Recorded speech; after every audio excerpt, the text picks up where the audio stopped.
the conditions arise in which that occurs, President de Gaulle's dream of a Europe from Atlantic to the Urals will be the peaceful outcome of 30 years of patient statecraft for the years ahead.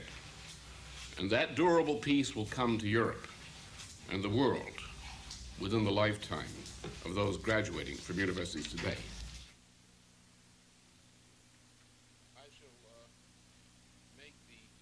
This past Wednesday, presidential candidate Lyndon LaRouche delivered a major foreign policy announcement to a press conference at the Kempinski Bristol Hotel in West Berlin. 2 days after that press conference, circles close to Massachusetts Governor Michael Dukakis issued federal indictments against LaRouche and several of his associates. Some legal experts have characterized those indictments as garbage. Last Friday, October 14th, at the same time that the prosecution were holding a press conference to announce the indictments, the LaRouche campaign started to circulate 200,000 copies of this pamphlet, proving that those behind the indictment were either longtime cronies of Governor Dukakis or were prominent backers of the Dukakis presidential campaign. Today, in Washington, LaRouche told a packed press conference at the National Press Club what his reactions were to the indictments. One could say that of the indictment itself, that all those who perpetrate offenses against God or humanity or both are sooner or later punished. Some in this life, usually for smaller sins, and later perhaps for major sins. One might say, for example, of the case of Benito Mussolini, who committed great sins, that he was, according to recent appearances, he has been punished for his crimes by being reincarnated as Michael Dukakis. Mike. Yes, Nick? Has there been any reaction by the Dukakis people to LaRouche's charges?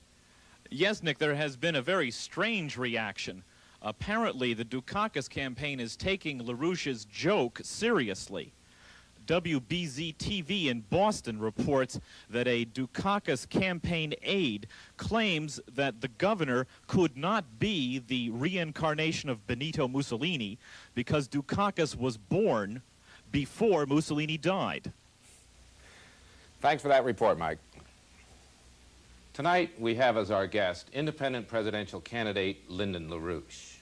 I admit that many of the news media treated your Mussolini joke against Dukakis as pretty funny. But do you really think that Dukakis is some sort of fascist? Well, you could say he's sort of a left-wing fascist.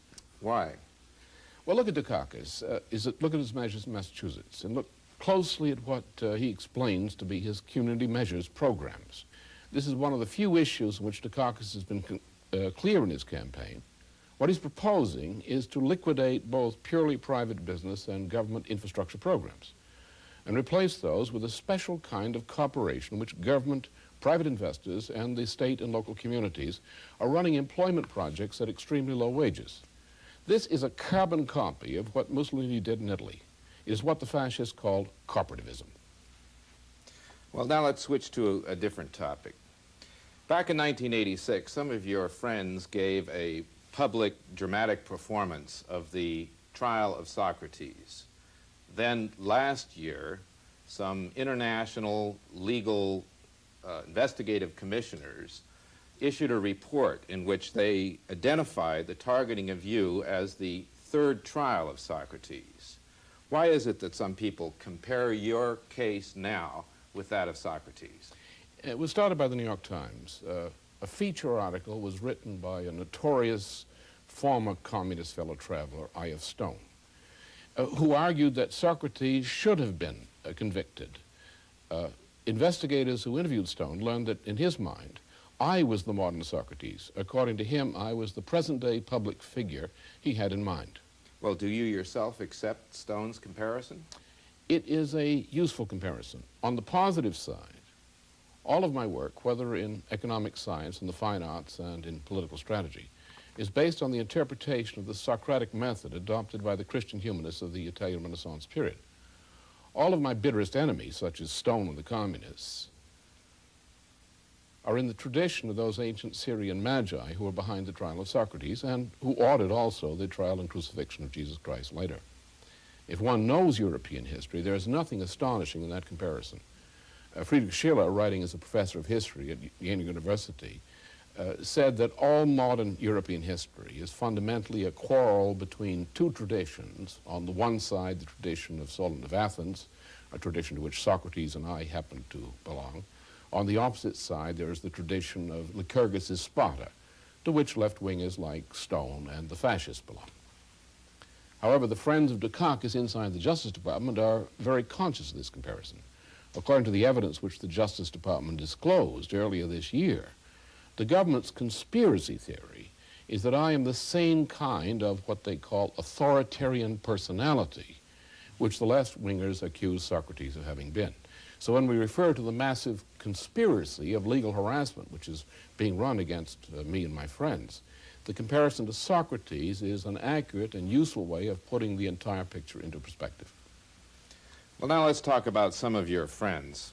I have a list here of hundreds of outstanding figures from all around the world who have sent messages to the Justice Department protesting the indictment of you. Let's look at some of the present figures of Western European history who have reacted to this indictment with videotaped statements for broadcast here in the United States. During World War II, Marie-Madeleine Fourcade was a leader of the largest intelligence network of the French resistance. She is a former deputy of the European Parliament, and in 1987 she was named by the French government to be a commissioner on the National Commission of Human Rights. Free elections are unique moments for the debate of ideas in our democracies. In this regard, the United States of America, ally, twice liberator of France, a friend of France I love dearly, is a symbol, a hope for liberty for all peoples. Without interfering in internal American political life, I would like to see the importance, in my mind, of the contribution made by Mr. Lyndon LaRouche on vital questions of world politics. I met him 5 years ago at a conference in Paris, in which I was invited to explain the dark days when tyranny took over Germany and Europe when Hitler seized power in 1933. We of the French resistance, having fought the rise of Nazism from its inception until the defeat of the Third Reich in 1945. Since that 1943 conference, I had the opportunity to meet again Mr. LaRouche several times, in the course of which he exposed his ideas. His analysis, first of all, on defense problems, which are close to my preoccupation, was turned towards the future. His support in favor of the SDI, strategic defense, is now fully shared by myself and co-thinkers in France. Thence, it is our strong hope that the course of SDI not be changed, for it should not be negotiated. I, who fought so long to reestablish freedom and democracy in my country, believe that Mr. Lyndon LaRouche's contribution to democratic debate is a need to everyone today. I take it she's become one of your closest friends. It started back in 1982 when I was traveling to meet with leading military and other influential figures in Europe to explain what became known as the SDI later. Marie-Madeleine Fourcade became one of the most important organizers of support for the SDI in the French government and military circles. And we've worked together on many other important projects of mutual interest since that time. You have friends among leading personalities in West Germany, too. The next excerpt comes from a statement of the former head of West German military counterintelligence, General Paul Scherer. For more than half of my life, 70 years, I have been dealing professionally with problems of strategy, psychology, leadership, and tactics of the psychological and low-intensity warfare which Moscow has been waging on us during the time of ostensible peace, most recently in my capacity as a general and as a chief of military counterintelligence in the free part of Germany. Many in the West have been utterly blinded to Moscow's real aims as a result of deliberate Soviet poisoning of Western information sources. Anyone who believes that this has stopped under Gorbachev and that the Soviet Union is no longer a police state, a slave state, has lost all sense of reality.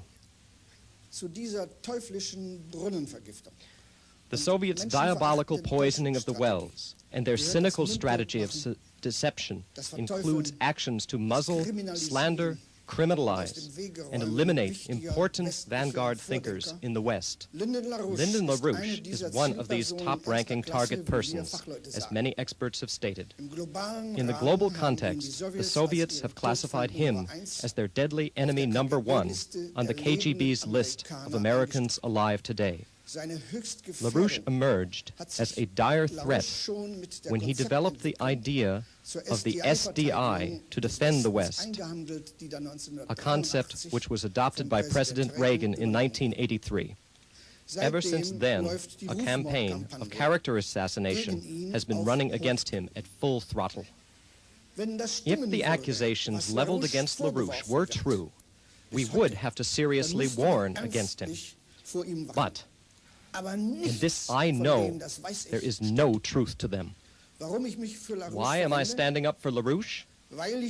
Because I have come to know him personally as a far-seeing, highly committed person of unimpeachable integrity, as a policymaker, as a modest, honest, and deeply religious human being whose overriding concern is the future of Western civilization. We in Europe depend upon our alliance with America, and Lyndon LaRouche would never let us down. What about General Scherer? While he was still head of military counterintelligence back during the late 1970s, he came to a favorable evaluation of the work of me, myself, and my friends, and to a corresponding evaluation of the attacks on us by our enemies. Soon after, or reasonably after his retirement, he came out publicly and into working with us on a number of projects. I found him one of the keenest and most knowledgeable minds in intelligence in the world today. Contrary to what we hear from a lot of the liberal press, you seem to have a large number of high-ranking friends in Britain, too. One of Britain's leading physicians, Dr. John Seale, is one of them. It is disconcerting to see what appears to be a highly unusual variety of legal harassment against Mr. LaRouche, the only presidential candidate who has raised the issue of the AIDS epidemic in the presidential election campaign. Mr. LaRouche has made great efforts to inform himself and the public of the scientific issues of AIDS, which is perhaps rather more than Dukakis and Bush seem to have done. The unchecked spread of the AIDS virus in your population is not only a threat to the United States, it is a threat to the security of the entire Western world. It really is about time the politicians faced up to reality. According to high-ranking figures with top security clearances in several Western nations, everything I've said about AIDS is not only true, but is documented in secret documents of most Western governments. Seale and I are among those who, since 1985, have been working to try to bring the truth about the HIV pandemic out into the open. You have friends in the highest circles of the Italian Christian democracy, too. Senator Vincenzo Carollo is formerly the vice chairman of the Italian Senate's Foreign Policy Committee. In Lyndon LaRouche, I have appreciated the sincerity with which he has always demonstrated that wealth cannot be conceived as a means to exploit the weak, but as a force for helping the needy. The more good one does, the more one becomes the bearer of true wealth, social wealth. This is certainly a principle of Christian morality, but also of political humanism.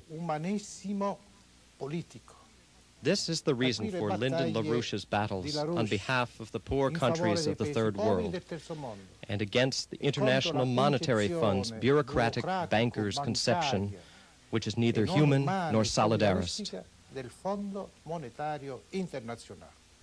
But how can a great power maintain its greatness on the basis of the perpetual poverty of the states of the Third World?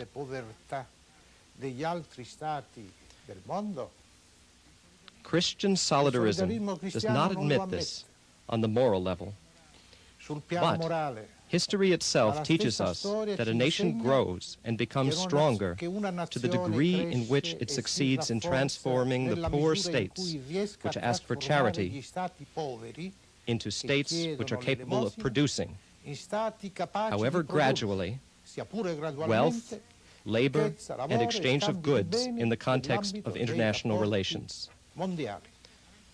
This is also affirmed by Lyndon LaRouche, and this morally attracts me, too, because for my entire life, I have tried to help people, not in order to exploit and economically market their consensus, but to transform the duties I discharged as President of the Sicilian region and as Senator of the Italian Republic into a service of real social solidarity.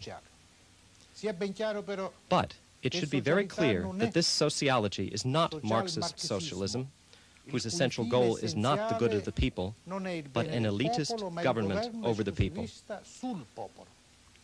You appear to have friends among some of the world's most famous classical singers and instrumentalists. Two of the world-famous artists we're to meet here were participants at a conference on tuning held earlier this year in Milan, Italy.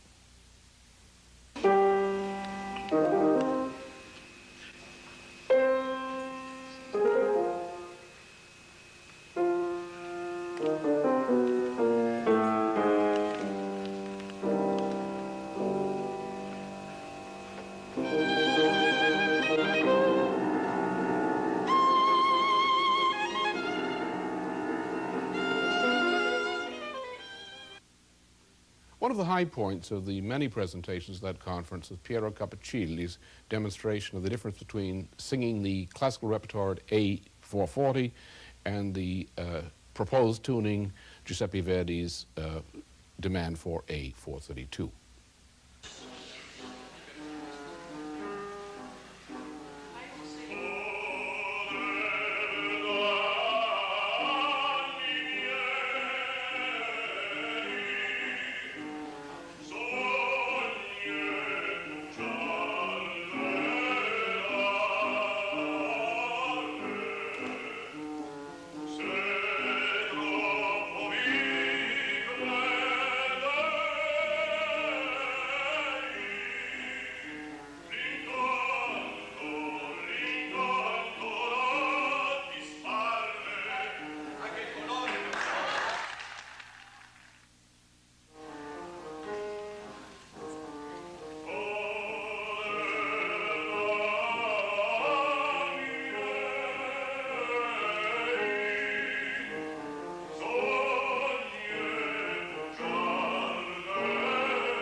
Mr. Cappuccilli is one of the world's leading Verdi baritones, known for his roles of Rigoletto, Macbeth, and the Marquis of Posa in Don Carlos.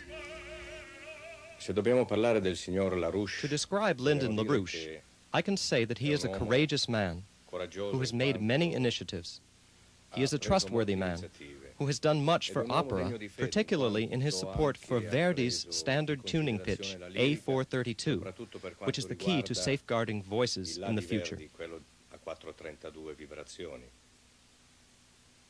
Ma non solo il perché per portare questo diapason a 432, ma per salvaguardare In quello che fact, potrà with the essere present il high tuning, patrimonio singers faced serious difficulties, nel tempo and it's delle very voci, important to return to Verdi's quello A. che potranno fare le voci, in quanto con l'A attuale le voci si trovano in seria difficoltà. Verdi Se was vogliamo right, avere and Mr. ancora LaRouche, with his initiative, cantanti has validi, also understood how important it is effettivamente to go ricordare back to quello che singing Verdi half a step lower. voleva. Verdi non ha mai sbagliato e penso che anche il signor LaRouche che abbia Mr. LaRouche has a broad-ranging mind, which extends into all fields of knowledge. sia il cantare quasi mezzo tono sotto.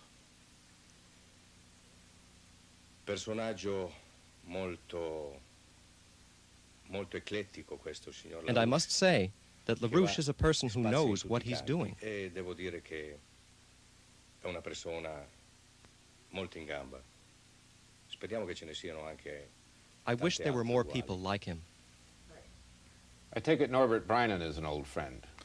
This goes back to 1977. The Amadeus Quartet was one of the most amazing musical phenomena of the post-war period, which I regard as rendering the performances of Beethoven's closest to the composer's intent. Some of my writings on music fell into his hands about that time, back in 1977. Our friendship developed later over the years. I would hope the viewers capture something of Norbert as I know him as a musician and a personality. He was among the Viennese Jews who fled to Britain from Hitler's persecution and has the charming Viennese tradition of enriching a conversation of almost any subject with "that reminds me of a story."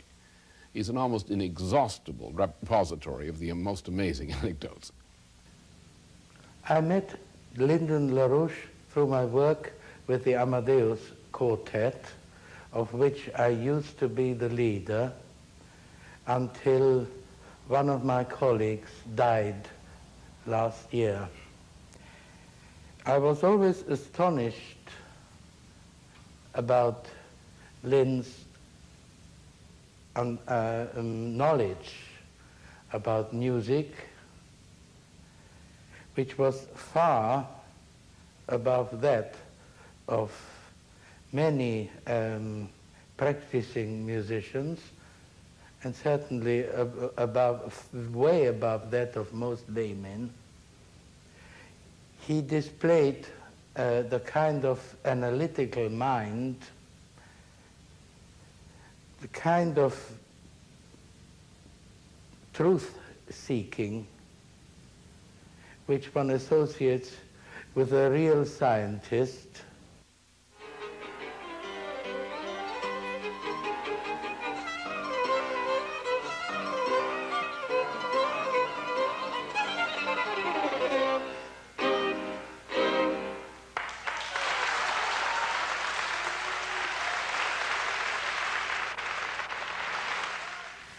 We say to Moscow, we will help you.